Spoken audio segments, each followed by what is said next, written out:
Good afternoon, everybody. I am here to read another chapter of Poppy and Rye. This is chapter 25, and this is called Inside the Lodge. Atop the beaver's lodge, Poppy woke with a start. How long had she slept? She stood tall and looked east. There was a faint hint of dawn. It made her heart lurch. With the coming of dawn, she was sure the beavers would awaken. Time already had been lost. She scrambled to the top of the lodge, where she thought the vent hole had been. As before, all she found was mud. This time, however, she was desperate. Putting the vine ring aside, she clawed at the mud. While heavy and thick, it was capable of being. Poppy began to hack at it. Gradually, a hole emerged. The more she worked, the more her energy was restored. She worked harder. Unexpectedly, she broke through. A scent of beaver wafted up. It made her almost shout with joy. She had uncovered the vent hole. The mud had been plastered over, and poorly at that. Working fast now, Poppy dug out the vent hole to its fullest. Done, she sat back, breathless with her efforts. Now there was nothing to prevent her from at least trying to get Rye, force open his cage, and free him. Then she recalled that one of the reasons she had wanted Thistle and Curly Duck to join her was to help with the bars. There was nothing to do but go on. She and Rye would have to get him free on their own. Feeling almost reckless now, Poppy tied one end of the vine to a stick. Even though she had made her way through the hole before, this time seemed longer. Moreover, some of the mud from the top had fallen in. She was constantly scraping away and pushing it behind her. Down she went. When she finally reached the end, she peered into the lodge. To her horror, the beavers were not sleeping. They were having a meeting. Mr. Kanad was standing before his family. Next to him was his daughter, Clara. With great glee, she was telling them what had happened out on the pond. "I don't think any of them survived," she said with pride, "and it only took one smack of the old tail." The other beavers beat their own tails against the ground. Even Mr. Kanad joined in. "Okay, folks, I just went out to check for myself. Clara did a great job, but if seeing is believing, the mice up on the hill are up to no good to put in the new dam. What Clara discovered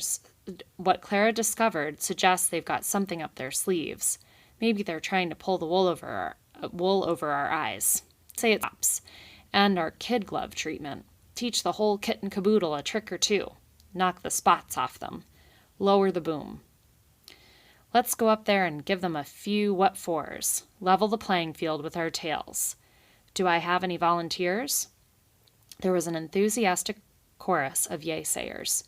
"Good," Mr. Kanad enthused. "Lead you myself."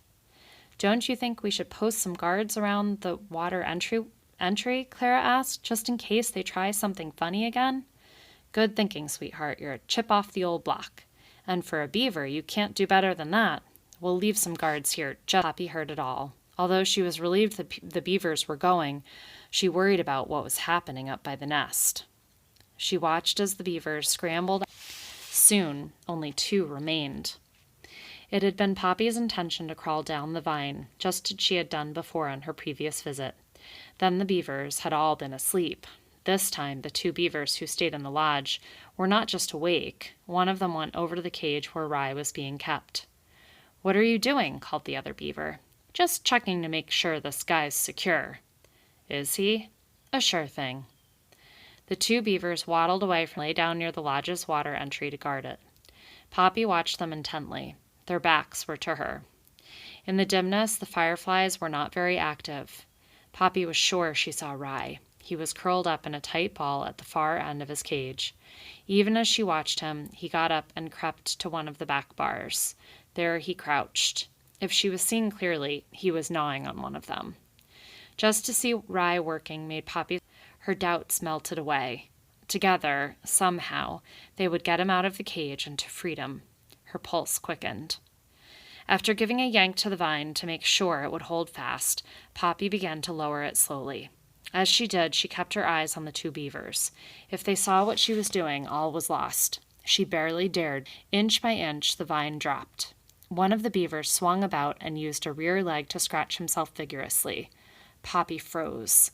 but the beaver's face was so scrunched up he seemed to be enjoying his scratching. He gave no sign that he noticed anything unusual. Poppy lowered the vine some more. She was pretty sure she had guessed its length properly, that it would touch the floor. As far as possible, it hung off the ground by a distance. As best Poppy could reckon, twice her full height when she stood tall. At first, she decided it did not matter. It had enough. The next step would be harder.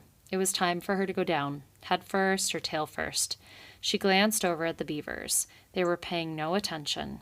Best to go tail first. If the need came, heading up would be easier and faster than backing up. After wiping her sweaty paws on her fur, Poppy grasped the vine and began her descent by letting herself drop into a series of small jerks. The moment she left the vent hole in the ceiling, the vine began to sway. The farther she went, the greater the sway. It made her dizzy, then nauseated. She knew then she should have come down head first, like the first time. Squeezing her eyes shut, Poppy continued down. Moving with her eyes closed gave her a panicky feeling, far worse than dizziness. She opened them in haste and hung there. The vine swayed. Her dizziness, gritting her teeth, she made herself go on. As she moved, she kept looking around at the beavers. They had remained quite still. It was just as she reached the halfway point that they showed signs of activity. One of them got up and arched his back. Then he turned fully around. Poppy almost fainted with fright, but the beaver turned back around and resumed guarding the entryway. Never had Poppy felt so glad to be so small. Poppy struggled to suppress her anxiety and move faster. A little calmer, she continued down.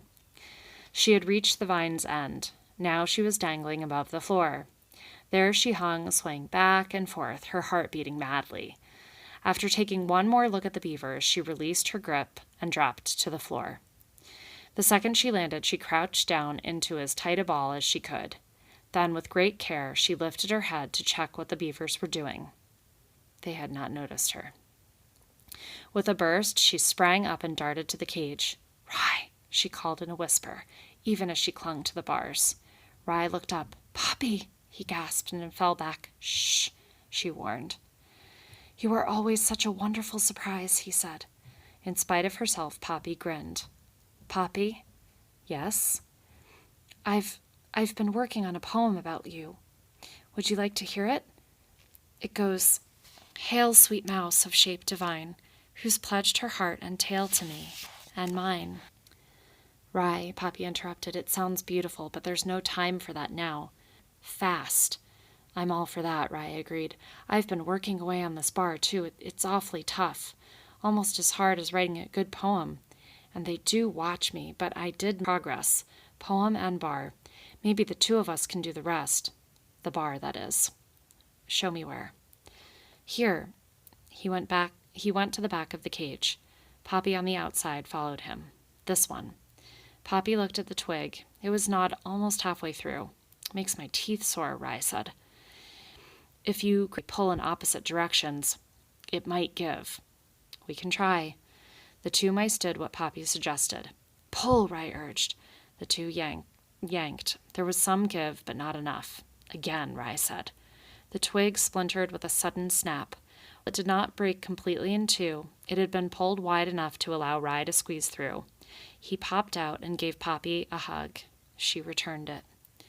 "Do you want to hear the rest of the poem?" he asked. "Let's get out of here first." "Of course, how silly of me. How did you come in?"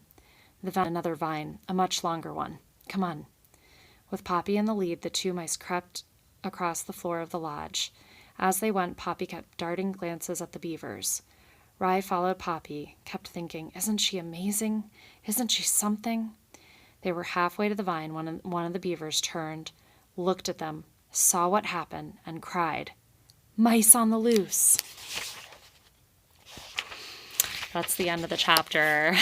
So we're going to stop there. That is Poppy and Rye giving each other a hug. This was an exciting chapter, and tomorrow will be chapter 26, and we'll finish the book on Friday because it's 28 chapters. So, hope you enjoyed it, and I will be back tomorrow with more.